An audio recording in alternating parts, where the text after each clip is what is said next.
Well, Rob, we're back again. Today we're still journeying together as we journey to the center of our faith, and we're going to be talking about um, one that is not in our devotional guides or anything, but it's in Harnish's book.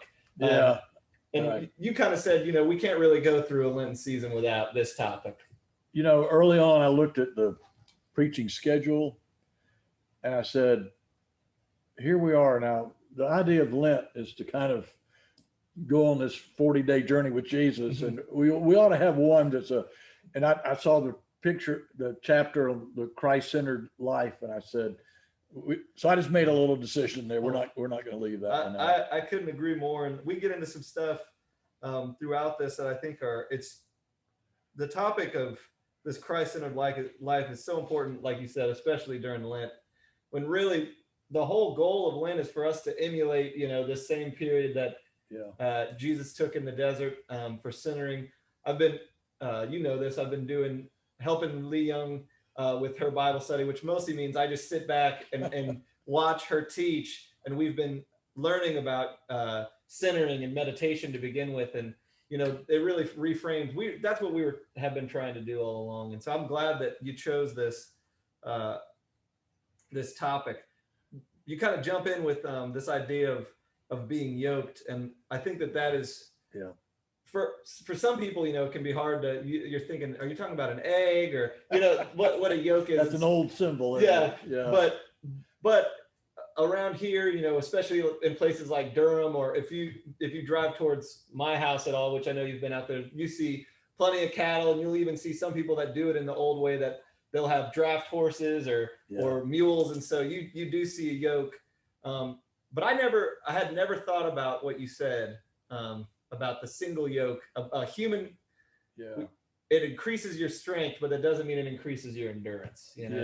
One person can carry as much as a donkey, but you're going to have a tough go of it. Right. And a shared yoke is, right from the get-go, you say, well, it requires twice as many creatures. But if it's a well-matched pair, they can work all day long. And the idea is that think about it, it has this, so one can be working a little harder for a while and the other one pulls back a little. And so they're part of a team. They can work all day. I like that. It's a really pretty, and I just like that image of Jesus with already having the yoke across his shoulder with the other half wide open, waiting for us. But then that's where that kind of sets up the sermon. What does it mean to step into that yoke? Yeah. I loved if you take the relational out of faith, it won't be too long, until we're, beat down and beleaguered and kind of wondering, what are we doing here? Are we toiling in vain? But if we come alongside one another and come alongside, Christ in this way, it's a lot easier. And one thing I didn't develop as much that I could have done a little more on is that the predominant religion of Jesus' day, the way they were playing out their Jewish faith, was they were living really so much under the law during that time. And, we know all kind of examples, how many laws just had to do with the Sabbath, that a man shouldn't look in the mirror because he'd be tempted to shave. Yeah. Just all these. And so they were breaking, I think Jesus thought the people that he was sharing life with were breaking under the load of a religion of rules that didn't have a living, breathing relationship to it. Yeah. So, I think that's and I think that's still true. I mean, I think we can turn to this day, centuries later of following Jesus, we can turn it into something that is certainly lacking in the depth and breadth of a relationship. Yeah. And you talked about Mother Teresa. Yeah. She, even in some of her writings, you see her writing about her being the only one that, was in Calcutta. She was the tip of the spear for some of this ministry, and how almost alone or alienated she felt. But then it kind of reverses itself in the quote that you gave from her, which is, we are powerful because of Christ, that the work of our hands is the work of his hands. The breath in our lungs is the breath in his lungs. And so that we are doing this along with Christ. And I thought that was for Lent, and Lent in a pandemic specifically. It's so easy for us to say, well, I've been worshiping at home, my groceries are delivered, I see my grandchildren over the screen, or I call my parents and only hear their voice on the other end of the phone, but I don't have anyone right there with me. And but then we remember that Christ is the other side of that yoke, and that we're not doing it alone. Yeah. You had a lot in here that I thought was really, really fantastic. We came to the point about who Christ is, and that we can about learning Christ. And there was another one from Hauerwas, and I don't know. Because I was talking first of all about learning Christ means to get into I like to think about like the gospel scrapbook, and seeing the pictures for yourself and getting the story straight for yourself. But then I came back around and said, but not by yourself. Yeah. And I think we have to do our own work in getting to know who he is, but we don't do it by ourselves. As Hauerwas always said, the Bible is a communal and corporate product, and therefore the interpretation of it. So, but you were just talking about the Bible study being with Lee Young and watching 50-something people, and how that gets nuanced, and you will hear somebody say something about a piece of scripture that you thought you had it all figured out, and all of a sudden it takes on new meaning, or your perception of it being challenged or stretched a little bit.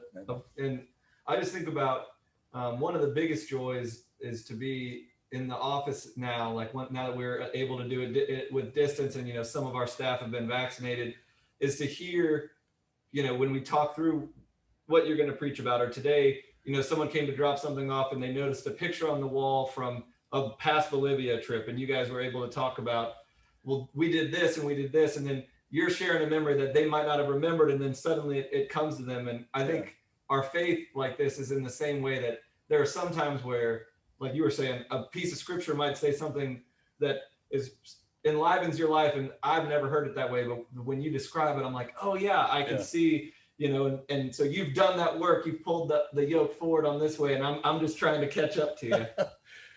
And then I think I moved into that part, to me, that was maybe the part of the sermon I worked on the most, because it's the hardest part to say, and that is that if we're going to learn Christ, we got to leave a lot of our preconceptions at the door. And as human beings, here's what we do. We hear something that's new and strange, and what do we try to do?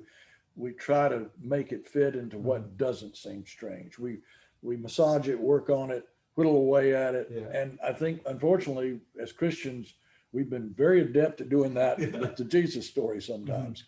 And I guess the point I wanted to make is, Jesus is not presenting the way of life we would have come up with if left to our own devices. Exactly.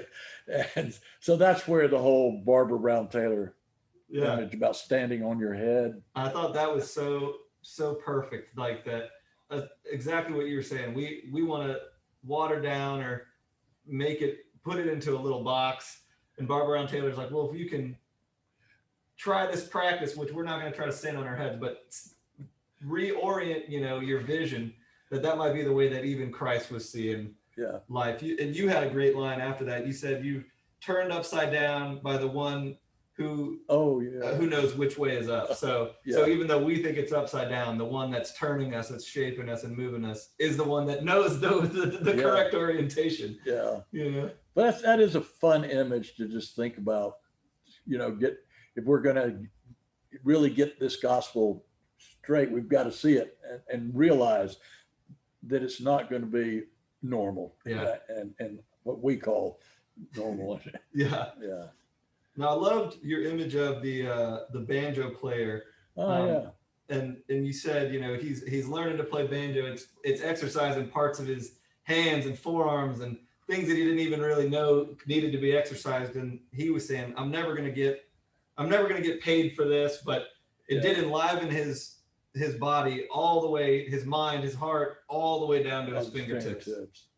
And he said, something like, I don't think I've really ever mastered the banjo, but it's come a long ways to mastering me. Yes. And I think that's discipleship. Mm-hmm.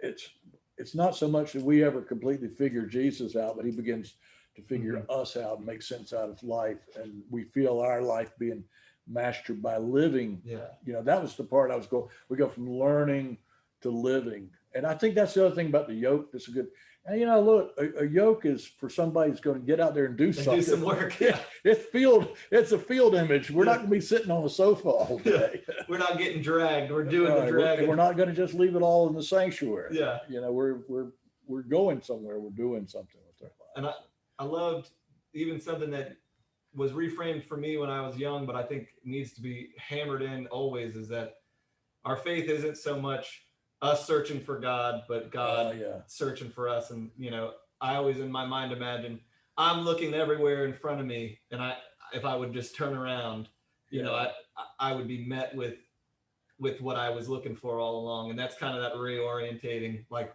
Barbara Brown Taylor and yourself, you were talking about. Yeah. If we can reframe how we're viewing, are we chasing God or is God actually chasing us? Right. And when we say, you know, Jesus begins his whole teaching, come unto me, Mm-hmm. all ye that are heavy laden. But then you turn that around and say, but him standing there and still coming before us and saying, come unto me, represents a God that has already come to us and been looking for us long before we start looking for God. Well, it ends, and I really love getting an insight into how you feel on a Sunday morning. But someone asked you, Rob, after all these years, they made a point to underline all. Yeah, well, at least I sure heard it. You know, I'm probably getting a little bit sensitive about that. Yeah. So, you know, Rob, after all these years in preaching, and then what I picked up on it, and I guess what I wanted to say on that, look, man, I still get nervous. I think as ministers, we ought to come into the pulpit with great humility, realizing we're reaching with words something way beyond what we can really fully and adequately do, but that's what we're called to do. Mm. But the part that I felt real peace about more than ever is that the yoke does fit well. And Barclay's translation, you know how when we do sermons, how many times you go through several. Exactly. Because you look for just that one phrase that jumps out at you a little more. And Barclay admitted it was a paraphrase, but where Jesus says, my yoke is easy, Barclay says, my yoke fits well. Mm. That just rang a bell with me that if you're really, as a human being, longing for abundant life, something beyond just being human, being fully human, this yoke fits well.